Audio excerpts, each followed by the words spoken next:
Welcome back, everybody, to Event Tech Live and to the main stage for our next session. I'm delighted to say that Director at E5 Interactive Limited, Lee Alley, joins us now. Lee, hello and welcome to Event Tech Live. Hi, James. Thank you very much. Delighted to be here, all the way from Manchester, UK. Manchester, fantastic. Northern England, superb. Thanks for being here, Lee. I know that you're going to be joined very shortly by Mike for your session, so I'm going to hand over to you guys, and I'll see you in about half an hour's time for questions from our audience. Thank you. Thanks, James. Hi, Mike. Hi. Welcome. So welcome, everyone. Thank you very much for joining us for our session, Assessment-Based Marketing, the Future of Personalisation. So everybody's heard of account-based marketing, but assessment-based marketing is something that has been coined over the last 12 months, and myself and Mike are going to explain what it is, how it works, and whether it is the future of personalization, personalized marketing for businesses looking to create real, deep, interactive engagement with their prospective clients as well. So, Mike, do you want to introduce yourself and tell us the story of how we came about and how we actually looked at assessment-based marketing? Sure. So yeah, hi everybody. My name is Mike. I'm a marketeer by trade. I've been working in marketing for over 15 years, both agency side and client side. Before I set my own business up about, which is just in its 6th year now. But I was really lucky to meet Lee maybe 4 or 5 years ago, start of that career. We worked together with his other business, Expo Stars, for a number of years, and over the course of lockdown, really, both of our businesses, like a lot of businesses, experienced some challenges and found ourselves with a bit more time on our hands, but always wanted to, I suppose, talked about working together and doing something, and we started to venture into thinking about what that might be, and one of the things that we both focused on quite heavily within our own businesses and our own clients is how to really increase the way that we personalize our conversations with clients. We make our marketing much more personalized and interactive and engaging, both from Lee's perspective as an exhibition specialist and engaging people face to face, but also from my perspective as a digital marketer, essentially. So that's where we developed that proposition and brought E5 Interactive to life, a business which helps customers with aligning sales and marketing in a really interactive way. And Lee, I suppose you can talk a little bit about how that process has gone over the last few months. Yeah, sure. So myself and Mike came together, as you said, partly because of the pandemic. So what we've been doing is looking at how businesses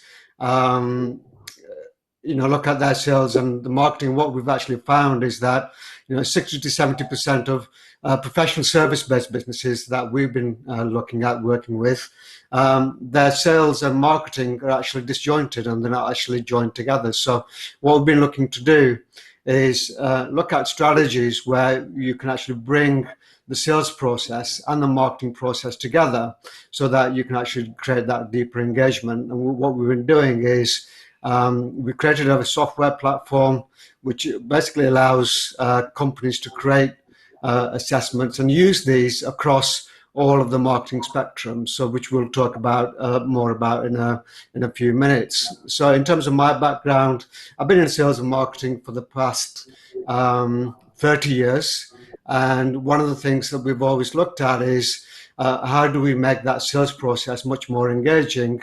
And we've always looked at, what does the journey look like? So from the lead generation, look at what kind of information we're looking for from our prospects to all the way to closing the sale and actually onboarding the client, looking at what kind of data we need to collect at each stage of the process. So starting with we did have a poll that we were going to do, but over the next 40 minutes, we're going to be looking at the mindset of buyers and sellers. How do they actually think when they actually start the buying process, and obviously how sellers think when they're looking to engage with their potential buyers. We're going to look at the sales and marketing challenges that businesses face, and then we'll move on to why interactive engagement matters, and then look at exactly what is the power of assessment-based marketing and how can it actually help businesses bridge that gap between sales and marketing as well, to generate better quality leads and improve your conversion rates as well. So oops, I'm clicking the wrong buttons. Okay, should move away from that. So I just want to talk about the mindset, first of all, in terms of what sellers and what buyers are looking for at that critical marketing sales stages. As sellers and as marketers, the first thing that we look for is attention. Okay, we want to, obviously it's a massive market out there. There's, with the onset of the internet, the whole world is potentially our customer. So how do we actually grab that attention? We've got millions and millions of websites out there, the social media accounts, and it's a lot to be found. One small business in one part of the world looking to engage with worldwide audience, and that there's a lot of noise to actually get through. So what we're looking for, how do we actually grab their attention in a way that engages them and makes them curious to want to learn more about us? After we've grabbed the attention, obviously what we're looking for is to gain their trust in getting them to think that we're a trustworthy company enough for them to fill that form out to inquire about our services. Then obviously what we're looking to do is make sure that customer has got enough money to purchase our services or products, and once they've actually purchased them, have we got that commitment over the long term to be able to keep doing business with them. And in terms of the buyers, what they're looking for is they're looking to obviously avoid pain or aspire to achieve something. If they're looking for a new product or service, everybody either buys for one of those two reasons. Either it's to avoid that pain or they want to aspire to achieve something. Okay. And then obviously they want to know whether they can trust the company that they want to do business with. They want to know the service that they're getting, is it value for money? Is the money that they're actually paying, is the product or service going to be worth their while? And obviously once you've got the trust and the value, that gives you peace of mind. It gives them peace of mind knowing that this is the right company to do business with. But this is all, trust is the one common thing that both sellers and buyers that both have in common. So how do you actually achieve that trust? Okay, and trust is a personal opinion, and no two people think the same. Okay, so if you have the whole world as your oyster or as a prospect, and let's say you have 20,000 prospects, none of those people will be thinking the same. What trust means to me, as opposed to what trust means to Mike, for example, is completely two different things, and we might have different parameters that we use to create trust. So trust is a personal choice. So you've got to have in your marketing and your sales, you've got to be able to personalize the key messages so that people are actually engaged and you can actually create that empathy with them before they actually come on board as a potential client for you. So moving on, so let's next slide. Mike, why is this not working? Mike, if you want to talk about the three common problems that professional service-based businesses face and why they actually face them.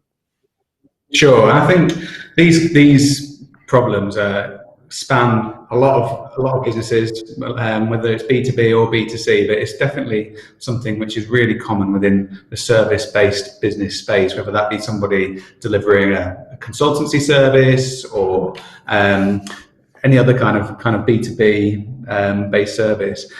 These are really common. I think these are things that we come across all the time with the clients that we work with in our own individual businesses and through the businesses that I've worked in heavily in the past. So when it comes to sales and when it comes to marketing, lead generation is obviously the first thing that people think of.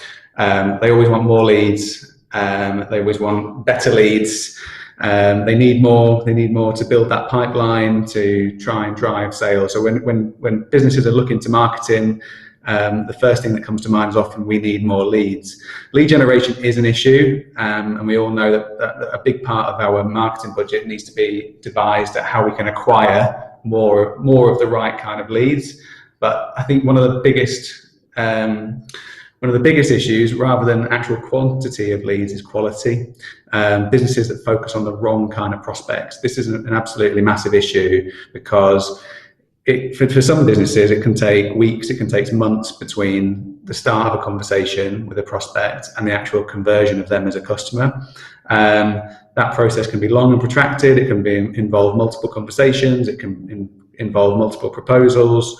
And unless you can find a really quick way to start with to be able to qualify the right kind of prospects, it means you can waste an awful lot of time speaking to the wrong people when you could be speaking to the right people that have a higher propensity to buy with you.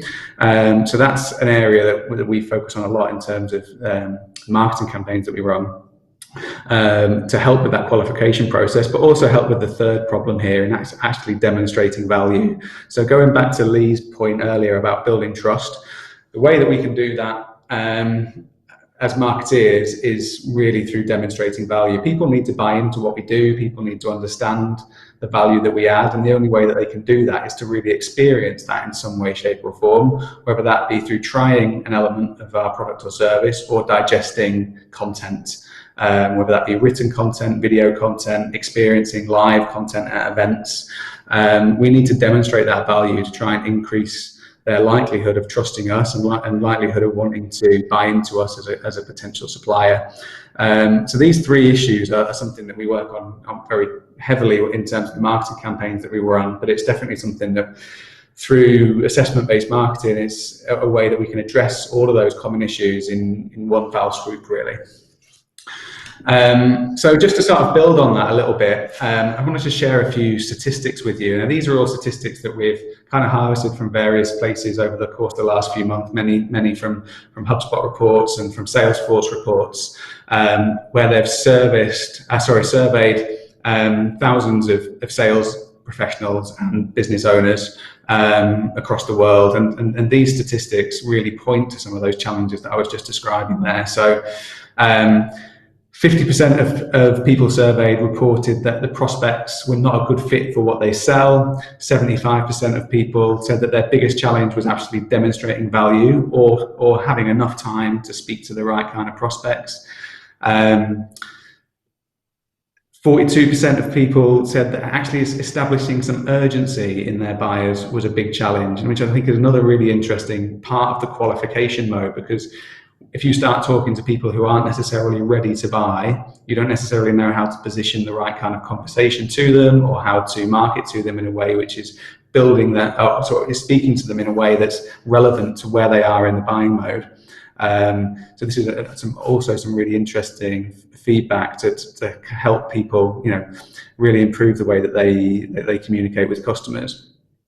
42% of salespeople say that they really struggle in conducting a needs analysis. So that's a really high percentage of salespeople that struggle with one of the most important elements of the sales process, because if you can't quickly and easily understand the prospect's challenges and needs, then you really can't have targeted and meaningful conversations with them to make sure that they're right for your business or that you can actually service them. So I think these are all some really poignant statistics that point to some really challenging issues within sales and marketing, and hopefully some of the things that we can address through the rest of this presentation. Have you got any comments on that, Lee, before I move across? Yeah, I think, 42%, just looking at that figure, it's kind of quite scary. I mean, if you look at the sales process in itself, and one of the most critical points in the sales process is that needs analysis. And if we salespeople, if we don't know how to conduct that needs analysis, we're missing the boat, aren't we, in terms of creating and opening up opportunities for cross-selling, upselling, and actually identifying what is the right solution for that client. And I mean, as a lot of companies, I get pitched a lot of the time. I think we were just talking about earlier today in terms of the amount of pitches I get every day as a managing director. But the missing point is that a lot of companies focus on what they actually have to offer, rather than actually looking at what are my pain points, what are my aspirations. And I think having that needs analysis is vital. And if it's like 42%, that is absolutely crazy. Absolutely. So what is an assessment then? So why are we talking about this today, and why are we talking about these challenges, and sort of want to get to the point of what we're presenting today. So assessments, they're things that we use all the time, right? In business and in life, we're always taking surveys, we're filling in forms, we are having conversations and qualification meetings, discovery calls with companies. They're all different ways that business owners or salespeople can help understand their prospects in deeper ways.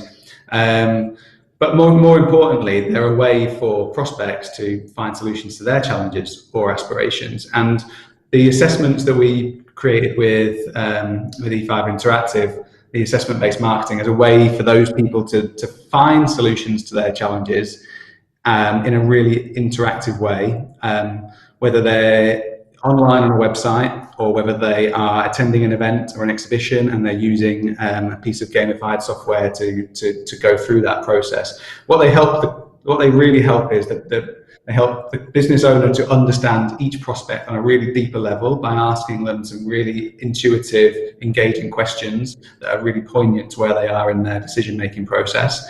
And they enable business owners and salespeople to create a really personalized follow-up experience.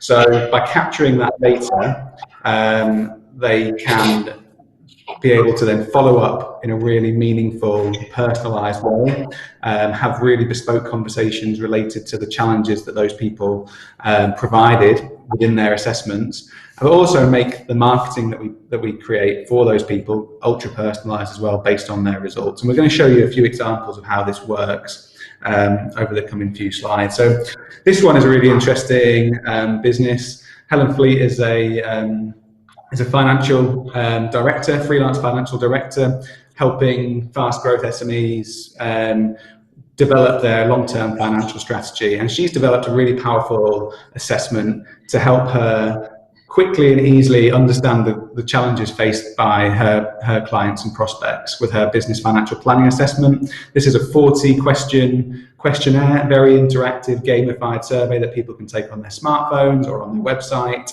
And what it will do is it will enable them to answer 40 simple yes/no questions, and then it will use that information that they have given to actually create a personalized bespoke report. So the PDF report that is sent to them is broken down into 4 key areas of their strengths and weaknesses. It provides them a score in each area, and it provides them bespoke content related to their questions to help them with their own individual needs and challenges. Now, the power of this is it's really ultra personalized, it's unique to everybody, but the content that's delivered is highly valuable, it's bespoke to their particular needs, and its purpose is to engage, to build trust, and to really create the best first possible impression of the business for every prospect that they see.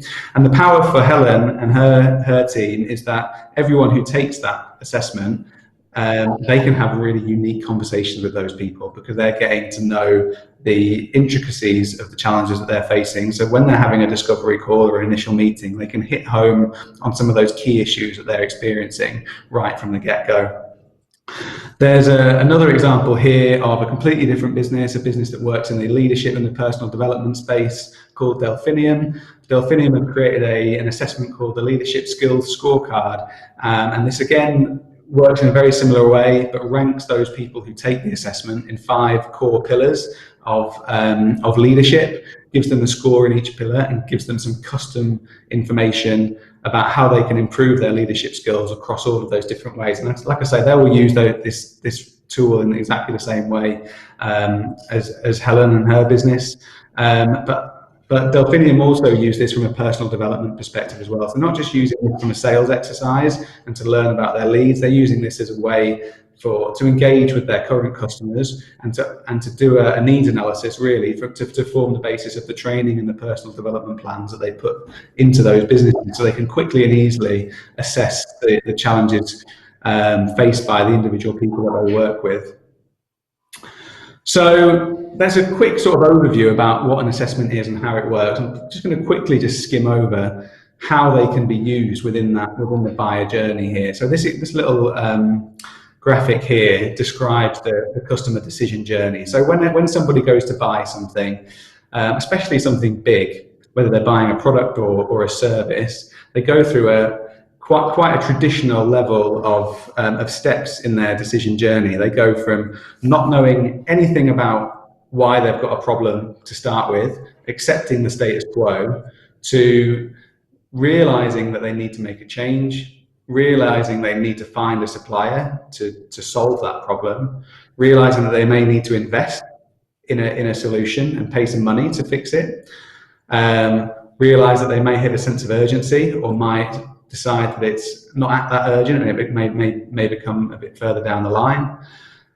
They have to work out why they should have to pay for it, and then they have to work out why they should sign up with you as a customer. So there's quite a few different questions that we need to answer as a marketeer and as a salesperson to help make that process swift. We need to disrupt their thinking and to understand why they need to make a change. We need to differentiate. We need to help them understand why us.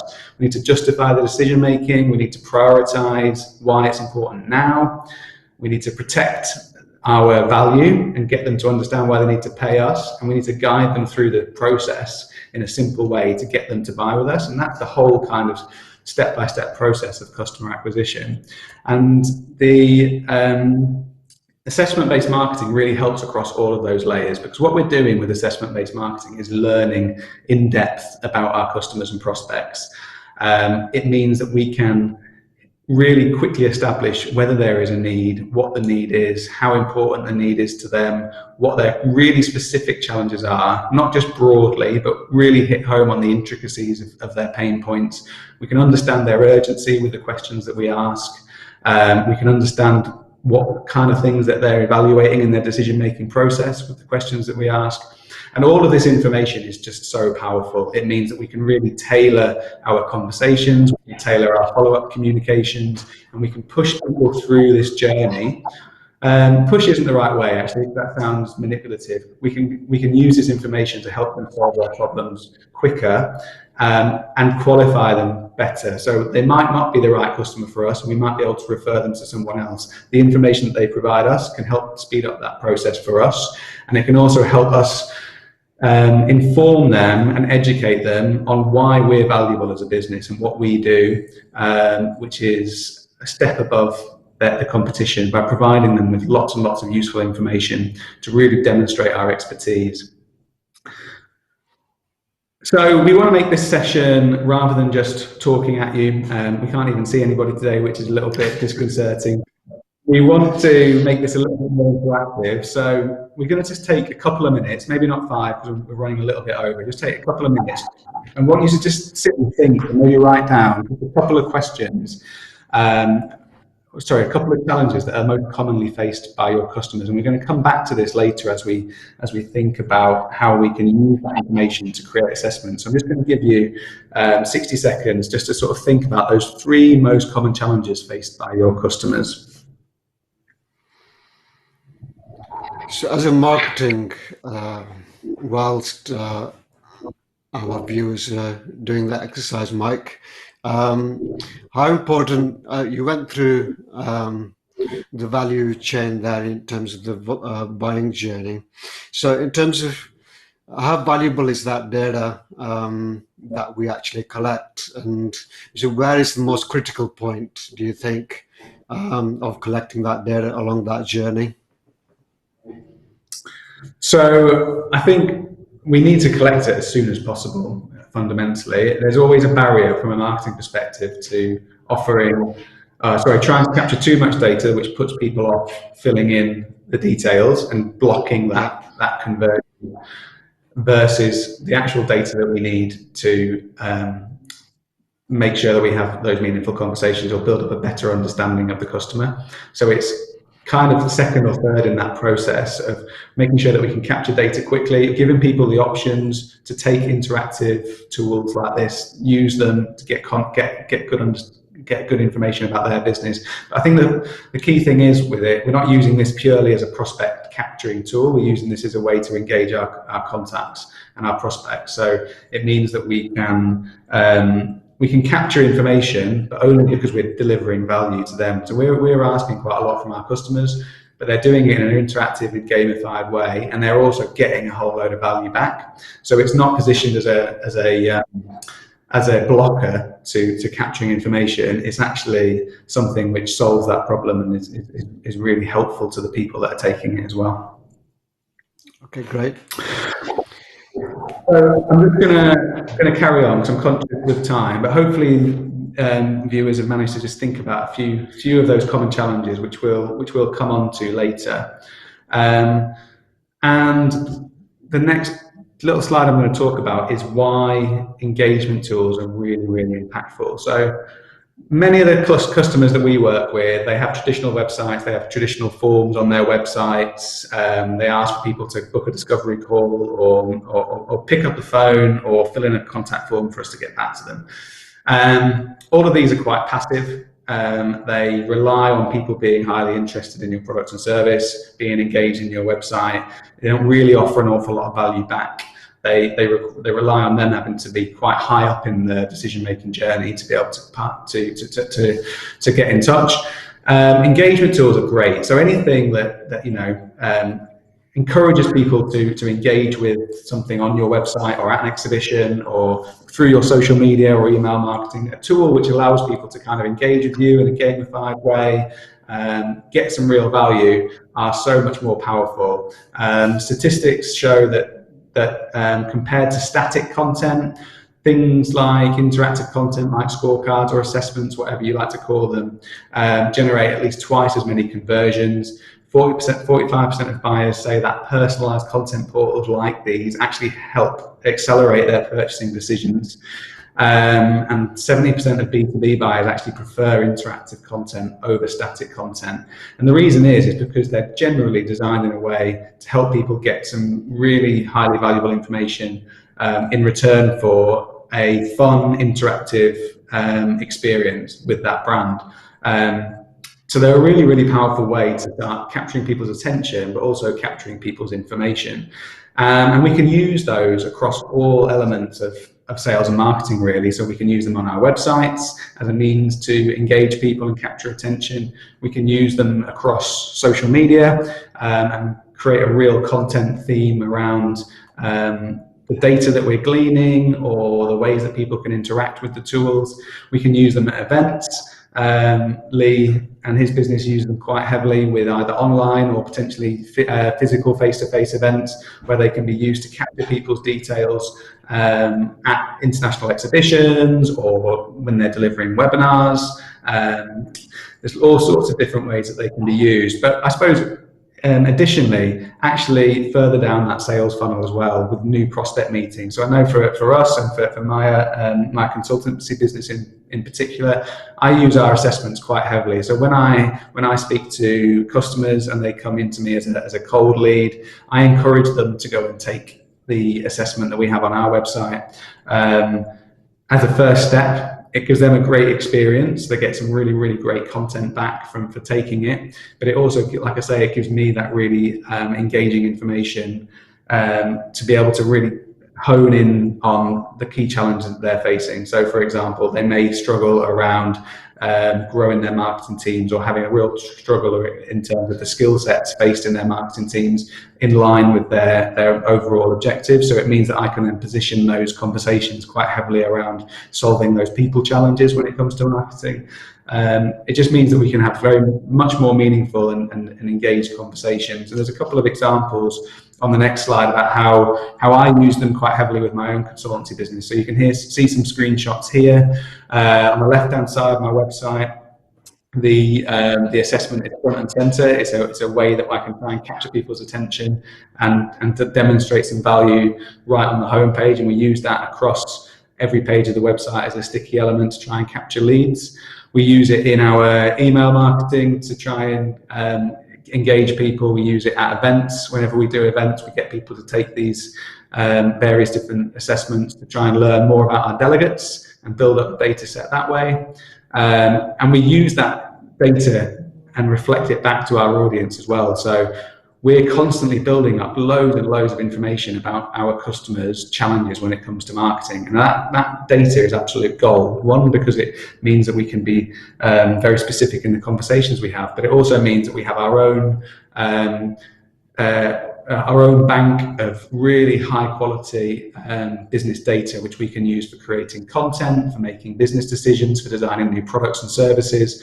We've got this constantly refreshed market research, which if you engaged a market research company, you'd be paying thousands for to build up that level of personal insight. But we're constantly learning more and more about our audience, which enables us to be smarter in the products that we design, in the way that we help people, and in the content that we create. I've talked a lot about marketing here. I'm going to hand over to Lee for the next few minutes just to talk about how he uses these kind of tools within the sales cycle. Thanks, Mike.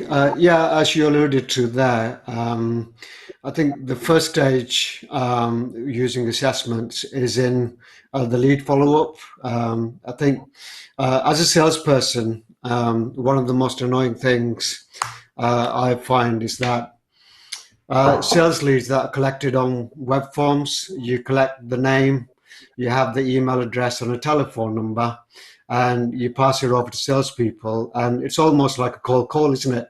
So you have to start from zero. But with the power of assessments and with having all that information from your prospect, as well as their contact details, you've got their pain points, you've got their challenges, and what their aspirations are. So that really is really helpful because once you pick up that phone and you initiate that conversation, you already have that data in front of you. It's a really good conversation starter rather than actually starting cold and then having like a Spanish Inquisition style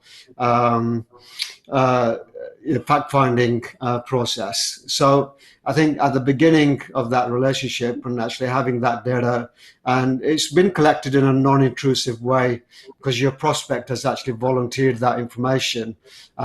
So the barriers in that initial conversation are down, and you're actually much more able to build that rapport, actually focusing on their challenges and aspirations, and you don't have that barrier in front of you to overcome those challenges. A lot of the time when you start asking questions, people in a personal way, I mean, depending on obviously their personality, sometimes prospects are really difficult to actually break down and actually gather that information. So assessments is a really powerful way of collecting, valuable data in a non-intrusive way, and actually bring down the barriers as well, and allows you to build that relationship in a much easier way. And then obviously, because you've got their key drivers in front of you, it allows you to, focus on the solutions and actually match your solutions to their needs in a much better way because you've got it on paper And as well, it allows you to put, if you're using the assessments, it allows you to, as soon as they press the submit button, you can actually send a personalized PDF report to them straight away. Okay, so that saves you time having to build proposals and take 1 or 2 days to put everything together. It is an instant proposal that they can actually receive, and that again helps you to save time in that sales process as well. And I guess what you're doing from a sales perspective is you're all the time, because it's a personalized service, you're actually building that value, as you said before. And to actually demonstrate that value, the conversation doesn't become about price. I know, Mike, we always discuss this, and a lot of businesses that we come across get caught up with their competitors in a price battle.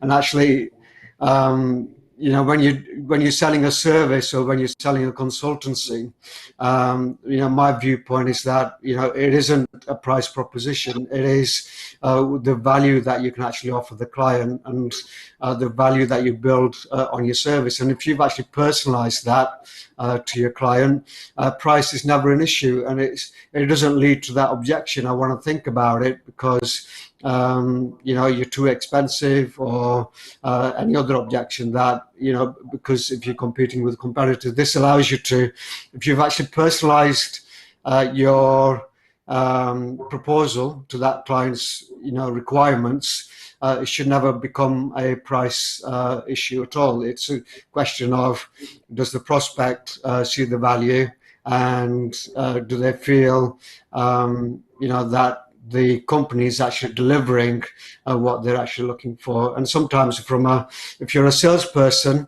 you tend to miss some of those, but actually having that assessment and actually putting all that information and having that machine learning in the proposal process, it does actually help with the conversion rate. So, that's how we use it. For me to get a sales lead that actually has all that valuable information, I can actually pre-qualify and say, yeah, this is the right client for me, and this one isn't, but I'll refer them to somebody else. It's that is the key difference for me. And having been a salesperson for over 30 years, there's never been anything worse than getting a name, contact, or an email and having to start the sales process from scratch. So yeah, from a sales perspective, I think assessment-based marketing has been an absolute revelation for myself. Yeah, fantastic. So we've got a little activity while we just before we come to the end, just for you to think about. So some of the most compelling assessments ask a really, really deep question to get people thinking, and to get people think about their specific challenges. And that's why we want you to start thinking about the challenges earlier in the session. So the way that I use our assessment is I ask people to discover their marketing performance score, because this means that people are going to try and think about where they rank against our scoring matrix. It inspires a little bit of the competitive element in it. But so that works really well for us, but for some of our other clients, they use things like, how effective is your, or are you ready for X, Y, Z? And these are great titles to use for assessments because they help lure people in. So the question we want to just pose to you before we finish is, if you could assess just one thing to help you qualify prospects better, what would it be? And how can you put that within to your own specific assessment? What's yours, Lee? How do you use on yours? Yeah, let me just, could you just get the next slide? I'll show an example. Yeah. Score. Yeah. How likely you that you're So what we do is, obviously exhibitions, it's a big subject. So, and there's so many facets to exhibition success. Okay, so obviously there's the strategy, you've got your engagement process, and then obviously you've got your follow-up, and then you've got the data. So it's where, I mean, there are so many areas where you could actually fall down in your exhibition strategy. So what we've done is created an assessment that looks at those 4 key areas. So we use the pillars of, I mean, we use 5 pillars, and they're to do with the end game. I mean, what is, why are you actually exhibiting, and what does success look like at the end?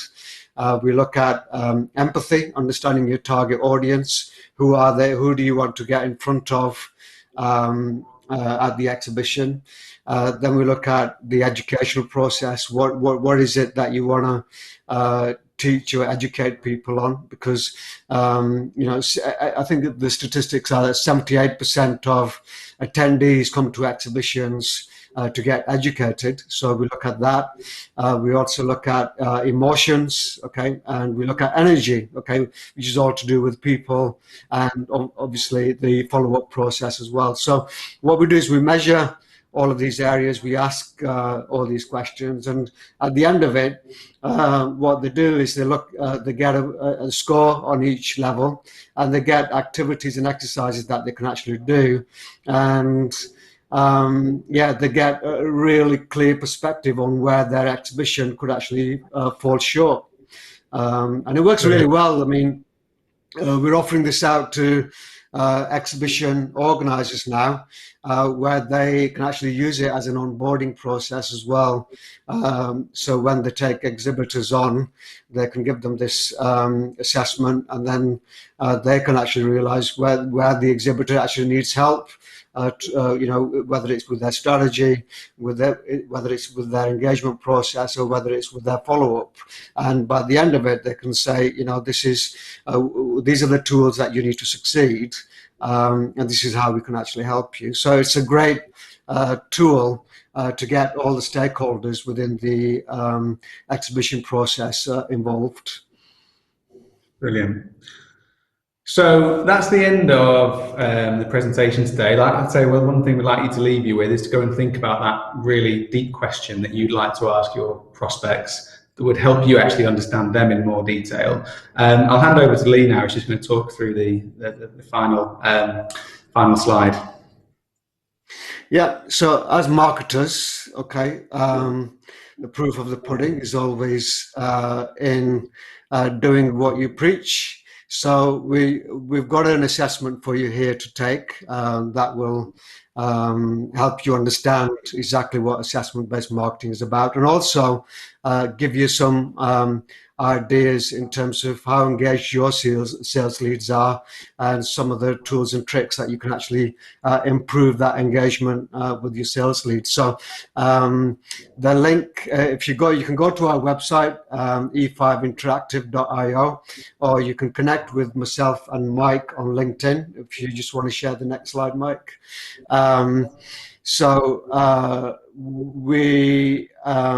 The assessment is on e5interactive.io. It's right on the front page that you can take, or you can connect with myself and Mike, and we'll be able to help you talk through the process.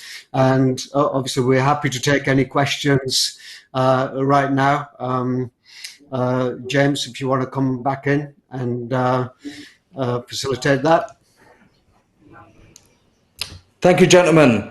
Thank you for a great session. And I would also point out, just to expand on what you were just saying about getting in contact with the guys via LinkedIn and via their websites. Obviously, through the Event Tech Live platform, attendees can also find both of you in there and connect with you through the event platform. So please do go and find Lee and Mike within Event Tech Live and get those connections out there, get talking within the platform, and then extend them further if you want to find out what the guys are up to. First of all, we're going to go to a comment that's come in on Glisser, and it simply says education. They don't know what they don't know. They want to learn what is possible. Yes, straight away, Mike, you're nodding away. I'll bring you in on that one. Yeah, absolutely. I think great marketing for me is all about education.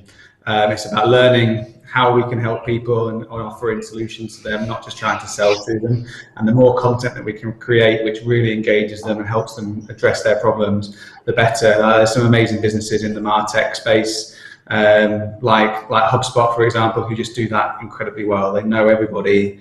They know everyone on their prospect lists to such the nth degree that they can position really personalized content, and it could potentially become annoying that you receive this stuff all the time. But because they know you so well and they know your challenges, they just produce amazing content that educates you, makes you better marketers, and helps you be better in your job, which is why they're so great at their own marketing. So yeah, I completely agree with that comment. Yeah, I Fantastic. think one of the great things about assessment-based marketing is that it allows you to plant those seeds within the report. Okay, obviously somebody's just said what they don't know, they don't know. So, and actually asking those questions in the assessment, it allows people to actually think quite deeply in terms of whether they're actually have that, you know, in their processes. And then within the PDF, personalized PDF report, it allows you to plant seeds as well in terms of giving them ideas. So yeah, it's a great educational tool. Well, thank you to you both for joining Event Tech Live today. Lee Alley and Mike Pye from E5 Interactive. It's been great to have you on the main stage at Event Tech Live USA and Canada 2021. As I said, search for both of these gentlemen within the Event Tech Live platform, make those connections and extend these conversations beyond the session. To you both, thanks very much for joining us, and we hope to see you both soon. Thanks for having us.